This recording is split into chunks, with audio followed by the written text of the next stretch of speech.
Olá pessoal, continuaremos com as noções básicas do software Máximo. Na primeira parte falamos sobre operações básicas, funções e constantes matemáticas e como carregar pacotes. Nessa segunda parte falaremos sobre variáveis, manipulações de expressões e comandos básicos de programação. Então vamos retornar ao software. No vídeo passado esqueci de mostrar como grava. Para vocês gravarem um programa do Máximo, vem aqui em File, em Salvar como e digite e salve o arquivo.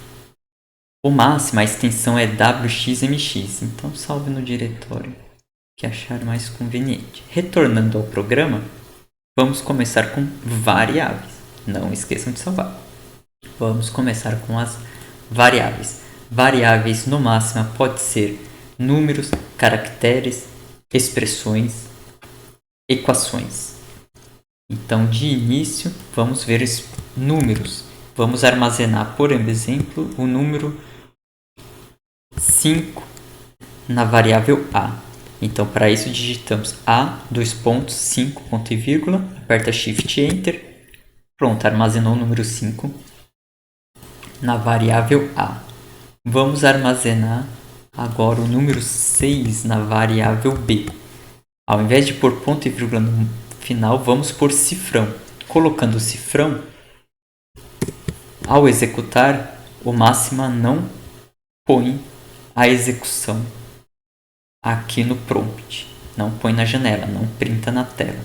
Mas ele criou a variável b. Se a gente quiser ver a variável b, basta digitar b, ponto e vírgula, e aí temos o valor de b. E aí podemos manipular essas variáveis, por exemplo, a menos b, e aí temos menos 1. Podemos também apagar uma variável, o valor de uma variável, por exemplo, apagar o valor de b. Então, kill b. Nisso nós vamos ter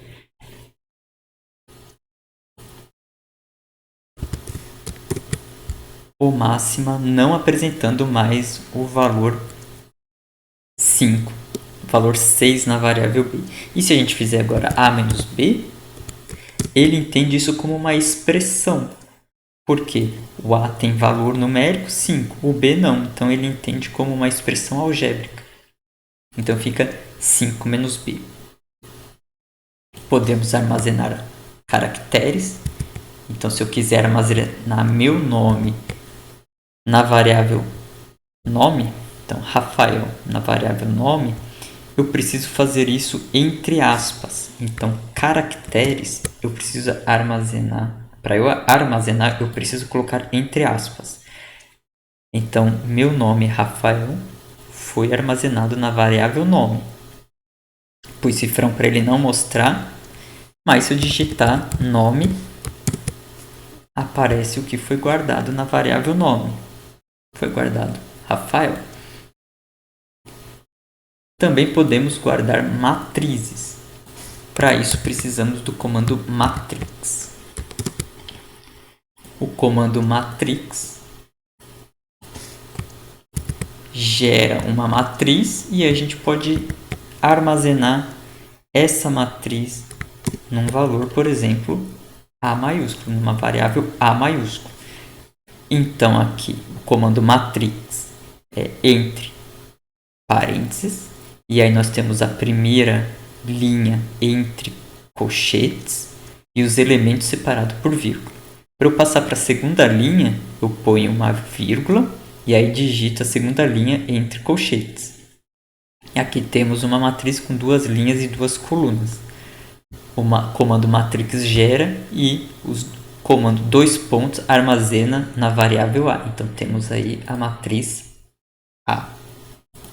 Se eu quiser acessar um elemento dessa matriz, então eu digito A entre colchetes 2,2. Se eu quiser acessar o elemento A22. Então aí eu consigo acessar o elemento A22, que é 1. Existem vários comandos para matriz. Várias formas de você selecionar parte de matriz. Você já pode selecionar separar uma coluna, separar uma linha. Existe para você fazer a transporta, para você escalonar. Enfim, existe todo um aparato para você manipular matrizes dentro do Máxima. Para você calcular a inversa, eu uso o comando invert.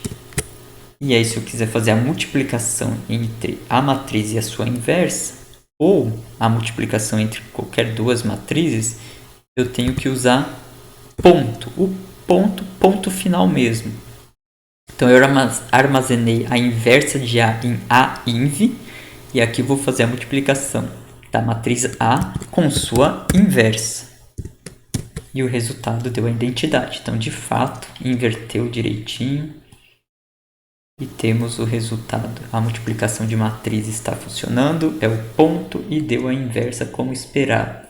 Vamos.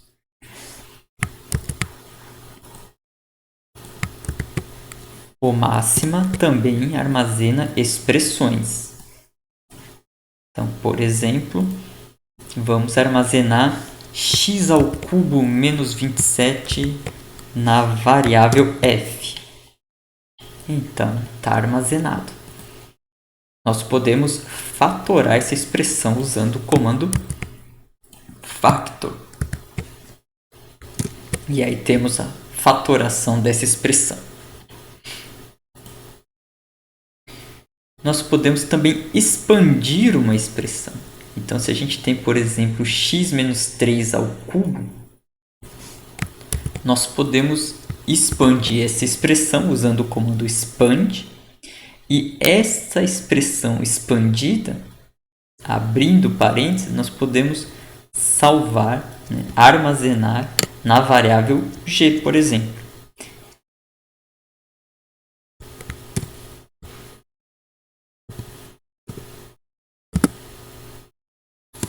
Aqui faltou completar, porque isso daqui é um comentário. Pronto, temos a expressão aberta de G. Bom, também podemos manipular essas expressões. Podemos multiplicar, somar, dividir, enfim. Vamos multiplicar f vezes g, multiplicamos a expressão.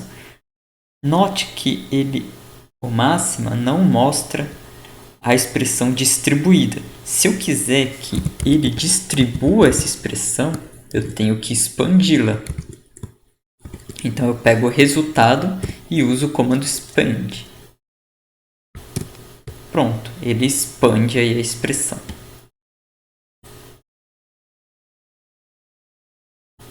Além de expandir, o Máxima também tem o comando de simplificar expressões. Então vamos definir aqui a expressão h sendo x² mais 2x dividido por x.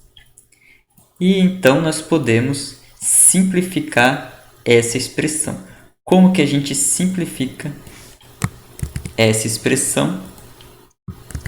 Usando o comando hatsimp. Então, o comando simplifica. Esse é um comando que simplifica polinômios, divisões entre polinômios. Mas se a sua expressão for uma expressão trigonométrica, temos que usar o comando trigsimp. Tá? Então, eu vou apagar a variável f, vou definir como uma expressão trigonométrica. Que expressão 1 menos cosseno ao quadrado dividido por seno, e usar o comando para simplificar expressões trigonométricas. Pronto, simplificou a expressão trigonométrica. Além de expressões, nós podemos armazenar equações. Por exemplo, vamos armazenar a seguinte equação do segundo grau: x² menos 5x mais 6. Armazenamos na variável eq2 grau.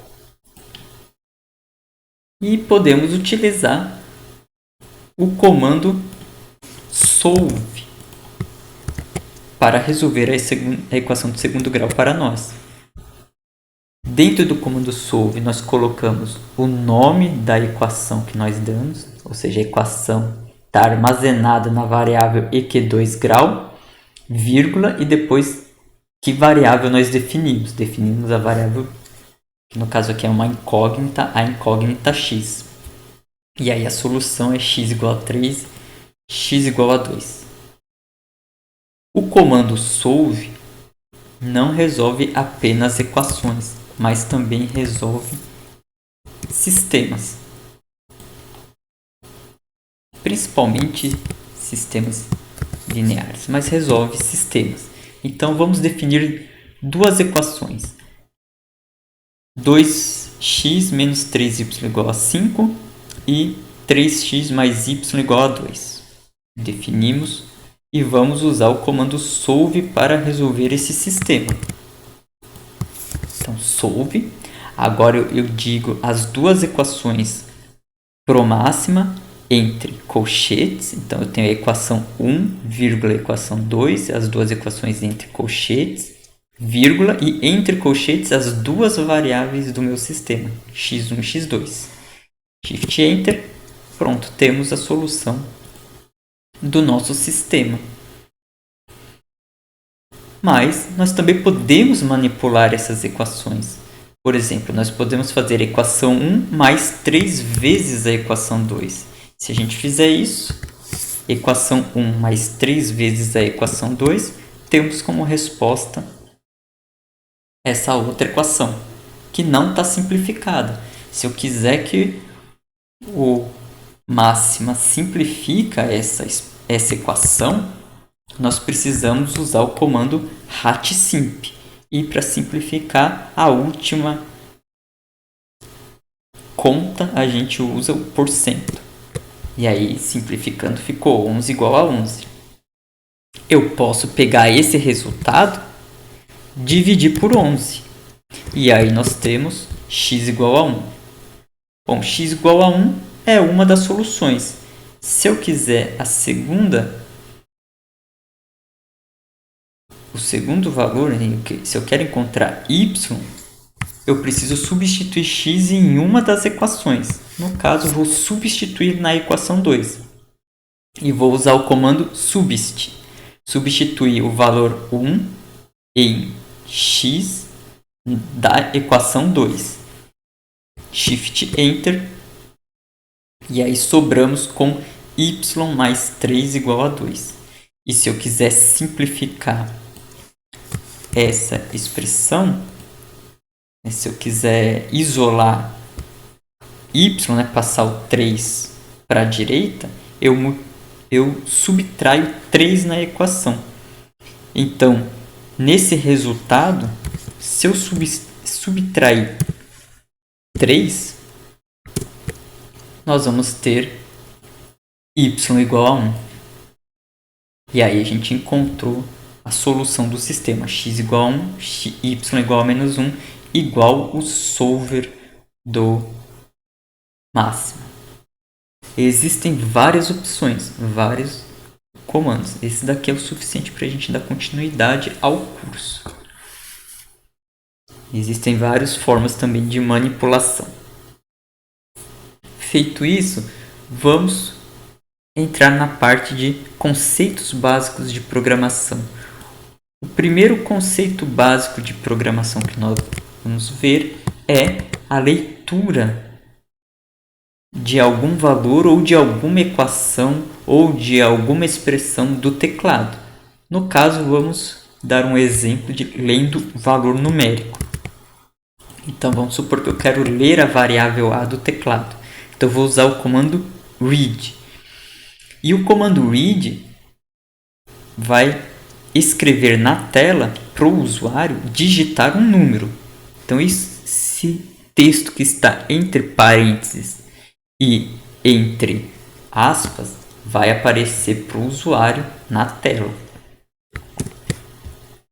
Então, ao executar o comando aqui, apareceu na tela, digite um número. Número 2, ponto e vírgula, Shift Enter. gravou o número 2 na variável A. Se eu quiser uma outra variável B, então digitar -3. E aí temos agora o comando read, pediu para o usuário digitar do teclado, digitou o número -3 e foi armazenado na variável B. Isso como variáveis de entrada lida do teclado. Um outro comando, uma outra ideia de programação é a saída de dados na tela. Nós podemos usar nisso dois comandos. Nós vamos usar o display e o print. Qual que é a diferença entre esses dois comandos? Qual que é a diferença entre o comando display e o comando print? O display, ele aparece tanto a variável quanto o valor numérico dela, ou o que foi definido nela. Por exemplo, se a gente digitar display entre parênteses A, vai aparecer A igual a 2. Agora, se nós digitarmos print A, o que vai aparecer? Vai aparecer apenas o valor numérico 2 como resposta, e não A igual a 2. Aí, um ou outro depende da finalidade. Um outro comando, uma outra ideia importante que nós utilizaremos, que vem da programação, é o conceito de laço de repetição. O laço de repetição é a execução de um comando enquanto um número varia, ou a execução de vários comandos enquanto um valor muda de um início até o final. A ideia principal é o comando for. Novamente, existem vários tipos de laço de repetição. Nesse caso, nós vamos ver o comando for. O comando for, ele tem a definição da seguinte forma. Nós temos que dizer quem é a variável, de onde a variável inicia, até aonde a variável vai. Enquanto isso é executado, quais são os comandos? Esses são os comandos aqui a serem executados enquanto i varia de um valor inicial até um valor final. Então, vamos ver um exemplo. Aqui temos um exemplo. Então, for, usando o comando for, variável i indo de 1 até 10, fazendo o quê? Executando este comando aqui. O que é este comando? Imprimir o texto raiz quadrada de quem? Da variável i igual o valor numérico float da raiz de i. Então, se a gente executar, nós vamos ter aqui raiz quadrada de 1, raiz quadrada de 2, 1,4, raiz quadrada de 3, até chegar a raiz quadrada de 10, 3,16, tal. Então, o comando for fez o quê? Mudou o i de 1 até 10. Primeiro, i igual a 1. Quando i for igual a 1, imprimiu esse texto, o valor de i e o valor da raiz de i na tela. Mudou para i igual a 2. I igual a 2. Imprimiu na tela este texto, o valor de i, que é 2, e o valor numérico da raiz de i. E foi fazendo isso até chegar em 10. Feito isso, parou, terminou o laço de repetição. Quem que é a repetição? A repetição é deste comando print. Um outro laço de repetição é o comando while. A estrutura é parecida, mas ele tem uma coisa diferente. O que ele tem diferente? Ele não tem o final. A variável i, ela vai variar de 1 até infinito. Ela vai variar até quando essa expressão aqui for verdadeira. enquanto a expressão i-10 for verdadeira, o laço de repetição põe i na tela. I começa de 1, não tem fim. Ele executa até a expressão, enquanto que a expressão é verdadeira. Quando a expressão for falsa, ele para. Aqui temos que tomar um cuidado, porque se a gente põe uma expressão que nunca falha, ele nunca vai parar. Então, o programa nunca vai parar. Então, temos que tomar um cuidado. Então, aqui Shift Enter. E aqui temos o laço de repetição fez i igual a 1, verificou 1 menor do que 10. Ok, verdade. Então, imprime 1 na tela. I igual a 2. 2 menor do que 10. Ok, então imprime 2 na tela. E foi até chegar no 9. 9 menor do que 10, imprime na tela. Agora ele fez i igual a 10. Quando chegou i igual a 10, verificou 10 é menor do que 10? Isso é falso. Então, ele para o laço de repetição. Então, quando tornar falso, para a execução do laço de repetição.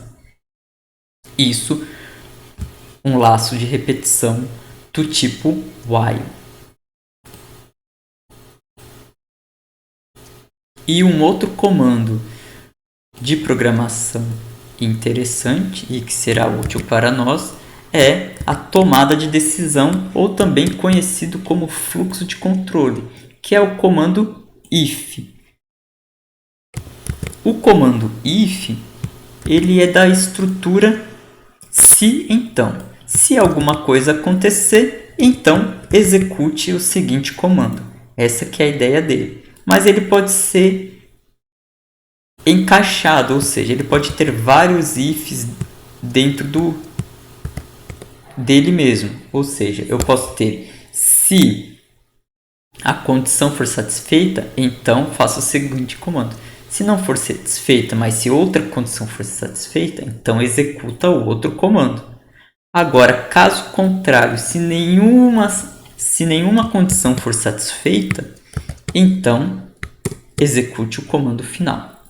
Essa é a ideia do if. Então, vamos fazer um exemplo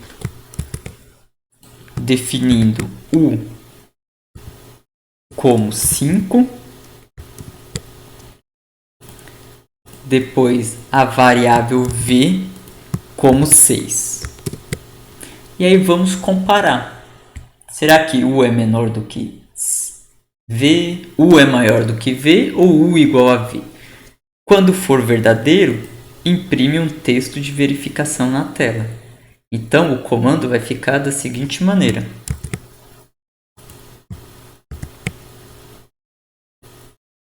Aqui. Se u menor do que v, então faça o seguinte comando. Imprime o texto u é menor do que v na tela. Se isso não for satisfeito, testa esse segundo if. U é maior do que v? Se sim, então executa o seguinte comando. U é maior do que v. Caso contrário, ou seja, se nenhuma das anteriores forem satisfeitas, então sobra a última hipótese de u ser igual a v. E aí eu vou pôr o cifrão porque eu não quero que mostre a execução deste programa, só o print na tela. Executando, u é menor do que v, e é verdade, 5 menor do que 6. E se a gente alterasse aqui para 7? Se alterar para 7, eu tenho que atualizar a variável e todos os comandos abaixo dela. Então, por exemplo, u igual a 7. Aqui, mudamos o valor, que antes era 5, agora é 7. Vamos deixar v igual a 6 mesmo. Mas eu vou atualizar ele mesmo assim, tá? Agora, temos que atualizar o if. porque era das informações anteriores. Eu quero que ele executa agora com as novas informações. Então vem aqui até o final, Shift Enter, e aí temos que U é maior do que V, ou seja, 7 maior do que 6. Então ele de fato fez a execução do if. Existem outros comandos. Um outro comando interessante é o block, que o comando block ele dá uma boa ideia do que a gente trabalhar sobre funções, mas isso será na semana que vem. Para nós é suficiente esses programas, esses comandos. E então, com relação à primeira semana, é isso. Obrigado, até mais.